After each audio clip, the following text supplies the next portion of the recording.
So thank you everybody for coming. Thank you for Jailer Mr. Barry Brady for arranging this introduction this morning.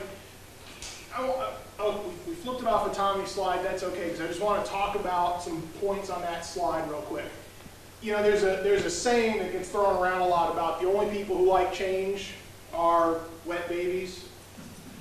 And doing what I do, I sometimes feel a little bit like the bad news police when I go to places. You know, well, I'm going to tell you what's going on in your facility, whether it's a jail or an office building. I do some zoo work too. You know, and I'm going to be the guy that's going to deliver the bill and tell you how much it's going to cost to get all the savings. But what I have found down here in my couple of interactions already with Mr. Brady, and we had a nice telephone conference call a couple of weeks ago for about an hour and a half, is that last slide that Tommy put up there is absolutely right. And there's things that he mentioned that are going to make this a success beyond anything that I can do. Leadership and staff commitment are the number one and number two. It's really like 1A and 1B things that need to happen to make these types of audits and the results that come out of these audits successful. Because from an engineering perspective, from a construction perspective, I can show you the math, I can show you the numbers, I can show you what's going to work. But there has to be a real commitment among the people who are in that facility day in and day out to make those changes. So some of these will be capital intensive changes, meaning there's going to be some need for investment.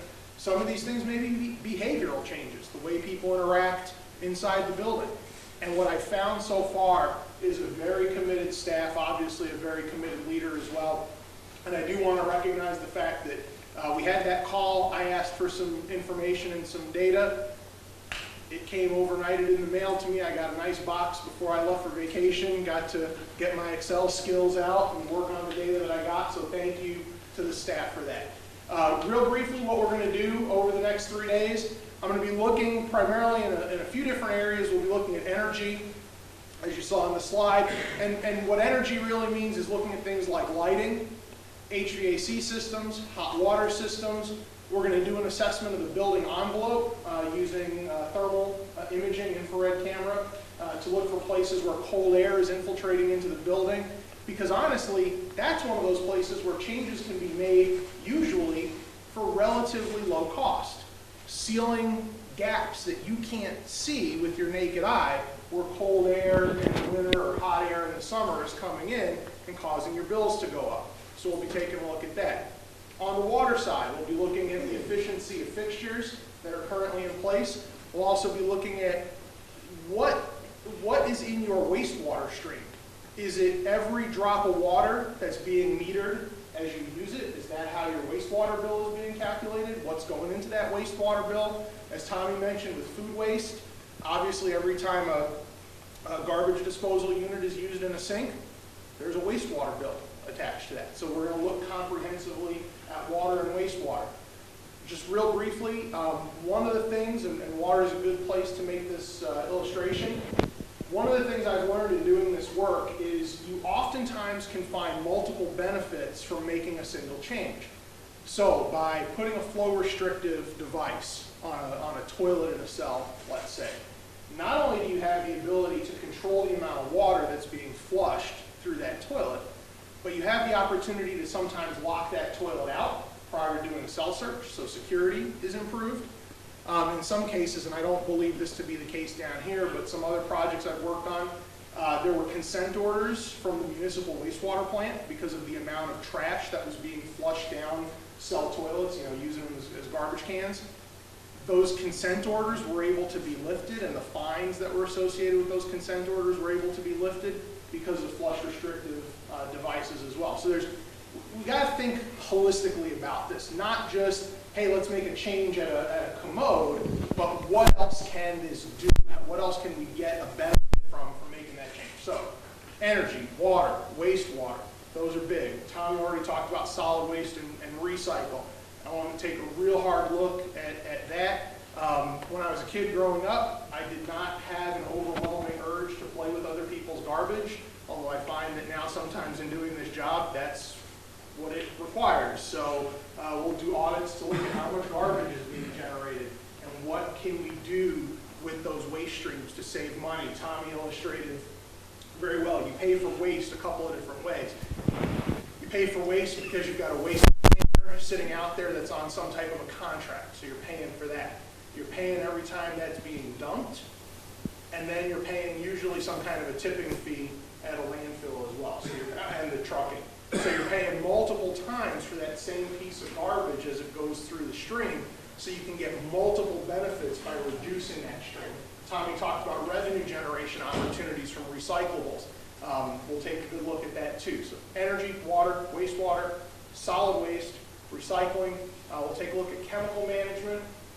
Obviously a big issue in this part of the country is water softening on those boilers, and usually that's a chemical process.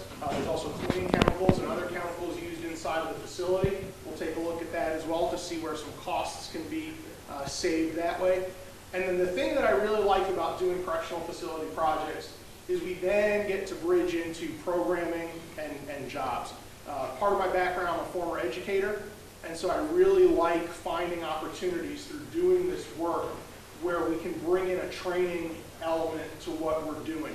And I understand, jails are a little different from prisons. You don't have people that are resident here for quite as long, so the training opportunities have to be different and be sensitive to that time difference.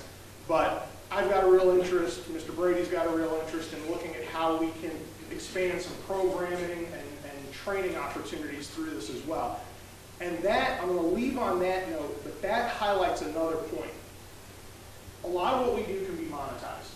And the construction and engineering side of me always says, and I understand the new judge executive has an engineering background, the bane of my existence was value engineering when I was working in construction. How do you squeeze nickels out of pennies? That's basically what this is. This is a value engineering exercise, except when we get into things like training and programming, those are benefits that a dollar figure can't really be attached to.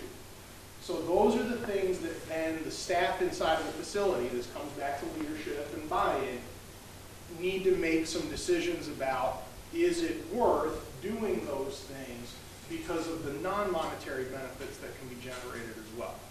Bottom line is, I'm really happy to be here. I'm very excited about the next couple of days. I've had wonderful experiences already with the staff. Look forward to more of that as we go through today, tomorrow, and Wednesday. And I think we'll be around at the end of this for questions that folks might have. And I am turning it back over to Mr. Brady.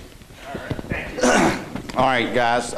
Again, just want to close out here. Thank you all for coming. And hopefully, too, if any of you, especially the court, David, your opportunity if you want to walk through the jail, Judge Mattingly, any of you, please take time to walk over and visit with the staff a little bit. And also, as we end the note on Captain Grivens, the arrangements on his services will be made later this morning, so we'll be getting those arrangements out to you all. Thank you very much for your attendance this morning. Thank you.